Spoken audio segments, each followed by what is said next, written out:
Welcome to the AC 24/7 Top Story Countdown. We'll guide you through the biggest news of the day. Our focus, advocating our rights, advocating equality, advocating health, and advocating Earth. Here's our pick for number 4.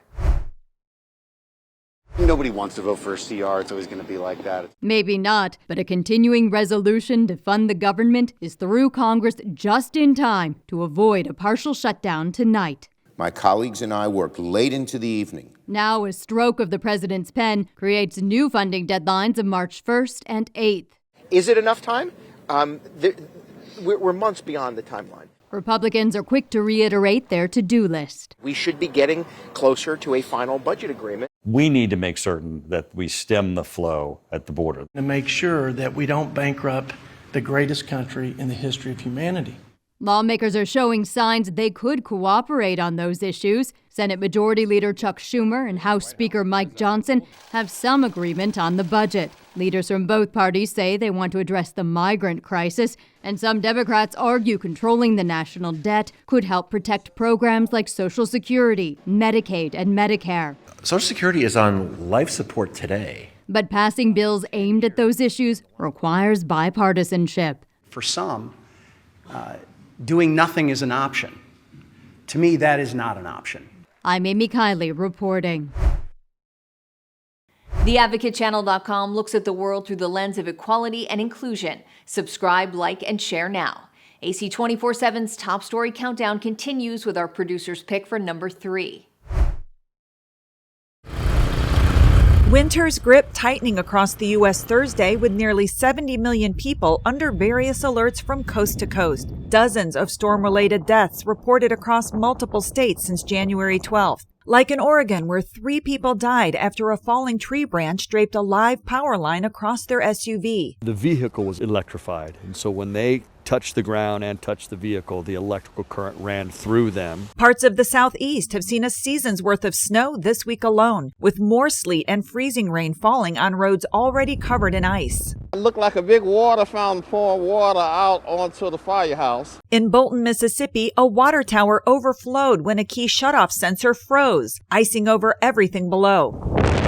Extreme cold and lake effect snow are still blanketing the Great Lakes and Northeast regions. New York and Philadelphia both saw an inch of snow for the first time in 700 days, with several more inches expected through Friday.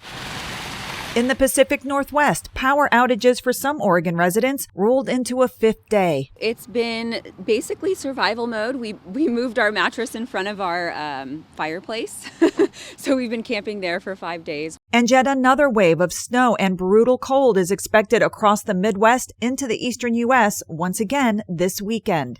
I'm Laura Aguirre reporting. Like the Advocate Channel on Facebook for the best way to get updated stories that advocate for equality, justice, our rights, and more.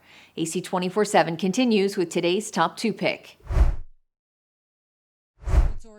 Nikki Haley barnstorming New Hampshire with just days to go before the primary. Look, we want to do better than we did in Iowa. That's my personal goal. And Haley spoke to a statement she made earlier this week during an interview where she said, America has never been a racist country. America is not perfect. We have our stains. She said as a child she experienced racism, but also maintains she refuses to believe the premise America was ever a racist country. I was a brown girl that grew up in a small rural town. We had plenty of racism that we had to deal with. But my parents never said we lived in a racist country. Haley wants voters to consider what a rematch between former President Trump and President Biden will mean for the country. Do we really want to have 2 80-year-olds running for president? We need people who love America and realize if your time is gone, move out of the way. And I think cognitively, I'm better than I was 20 years ago. Trump hitting back at Haley, calling his former UN ambassador weak. She would not be able to handle that position. She would not be able to handle the onslaught. With all of that being said, within the Republican Party, I want to bring unity. Trump has sharpened his attacks against Haley, even resorting to calling her by her first name, Nimrata, an attack meant to be a racist dog whistle against his rival. I know President Trump well. That's what he does when he feels threatened. That's what he does when he feels insecure. On Thursday, Trump's lawyers filed a brief to the Supreme Court, urging them to reverse Colorado's decision to remove him from the ballot.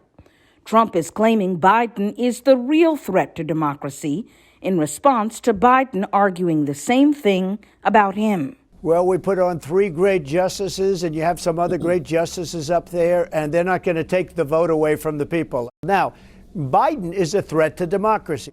Biden, for his part, is looking to the general election, campaigning in North Carolina. Hello, Raleigh. The president is facing a primary challenge in New Hampshire, even though he is not on the ballot. His supporters are hoping Biden can win the primary as a write-in candidate. Ready for change?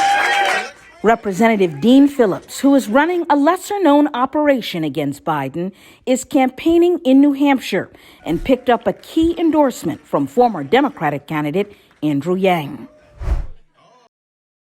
Follow the Advocate channel on Twitter and Instagram to stay updated on stories that matter every day. We're now at our #1 story of the day. Take a look. A parent's worst nightmare and a national tragedy made worse now that responding officers are blamed for serious failures in Uvalde by the U.S. Justice Department in a damning new report. The law enforcement response at Robb Elementary School on May 24, 2022, and in the hours and days after, was a failure that should not have happened. I hope that the failures end today and that local officials do what wasn't done that day, do right by the victims and survivors of Robb Elementary, terminations, criminal prosecutions. Bursts of gunfire, reports a teacher was shot, a desperate 911 call from a trapped student. Major events that should have prompted police to step in immediately. Instead, it took 77 minutes to kill the gunman, leaving 19 children and 2 teachers dead.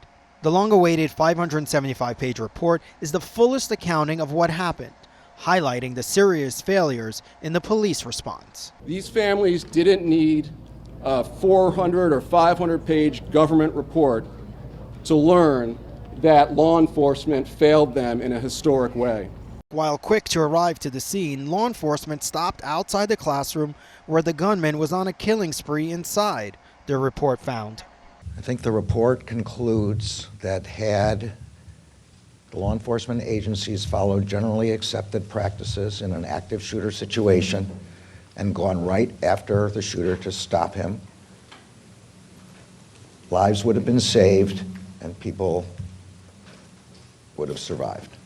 Countless other issues identified in the report after the gunman was killed, from the emergency medical response to how bereaved parents were told their children were dead. Many family members waited at the school for hours without status updates. At one point, hours after the shooting, an official incorrectly told families waiting for their children at the Civic Center that an additional bus of survivors was coming.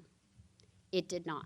Many family members of victims and survivors thankful for the federal report detailing what went wrong that horrific day, but they continue to demand accountability. We're grateful that we got what we have right now because it's probably the most updated information that any of us have gotten. This is probably the most extensive piece that we have about all of the failures that happened that day. What else does she possibly need to prosecute or to remove these people from their positions of power when they can't even do their jobs? The federal assessment does not make any recommendations for punitive steps for law enforcement. The Uvalde district attorney says she's continuing to investigate, but families say they want charges brought against the officers. I think we're going to continue fighting. We're going to continue fighting